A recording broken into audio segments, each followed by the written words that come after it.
ओडिशार विश्व प्रसिद्ध पर्व हेउछि रथयात्रा।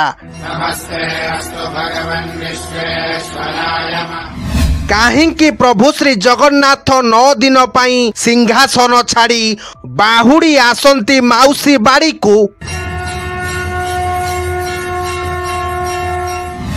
आउ रथ यात्रा सरिबा परे तीनोटी रथ जाउछि कुआड़े आउ रहउछि केउठी तबे जानंतु संपूर्ण कहानी।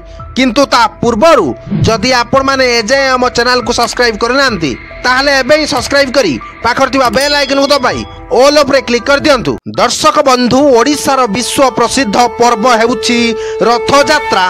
आपण माने विश्व प्रसिद्ध रथ यात्रा विषय रे निश्चित कम बहुत जानिथिबे तथापि आमे आपण मानकु जणाई देबाकु चाहूछु जे रथ यात्रा प्रति वर्ष आषाढ़ मास शुक्ल पक्ष द्वितीया तिथि रे अनुष्ठित होई थाए। किंतु आपण केबे भाबिछंती रथ यात्रा परे रथ गुड़िकर कौन हुए कहीं केउ कालरू रथ यात्रा होई आसुछि तबे एते सब रथ जाउछि कुआड़े आउ रहउछि केउठी तबे आसंतु आमे आपनकु ए संपर्क रे खूब विस्तृत भावे जणाइबु।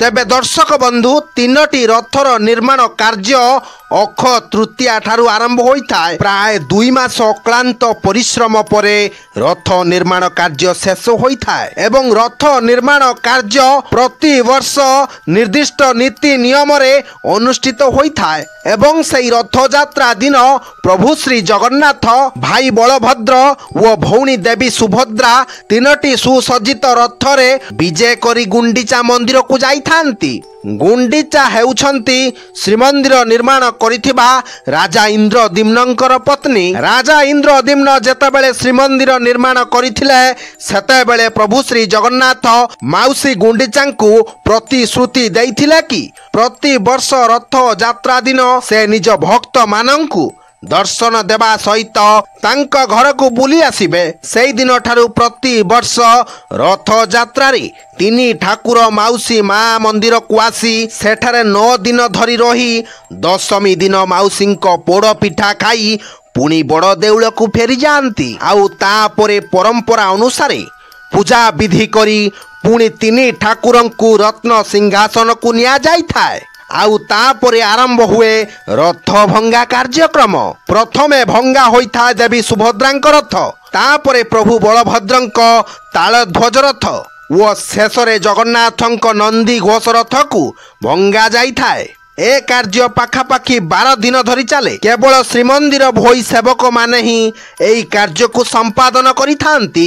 जेउ भली रथ निर्माण कार्य तळ चक्क ठारू आरंभ होई दधी नौती पर्यंत जाई शेष होई थाए सेही परि भंगा कार्य दधी नौती ठारू आरंभ होई चक्क ठारे शेष होई थाए। सेही परि क्रमान्वये रथर 34टी जिनिस को भंगा जाई थाए।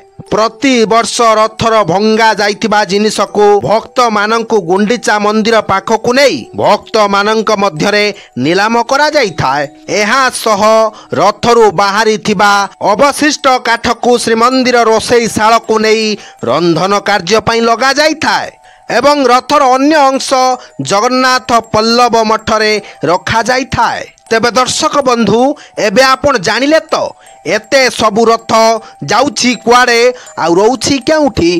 Bureau report Odisha news.